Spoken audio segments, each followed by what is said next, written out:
Кто написал Анну Каренину? Лев Толстой. В каком городе находится Сикстинская капелла? Рим.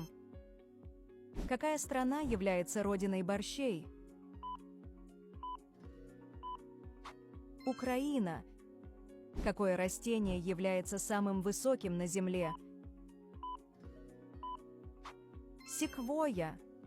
Какой континент имеет наибольшее количество стран? Африка. Кто был первым президентом США? Джордж Вашингтон. В какой стране находится Тадж-Махал? Индия. В какой стране впервые была использована фотография? Франция.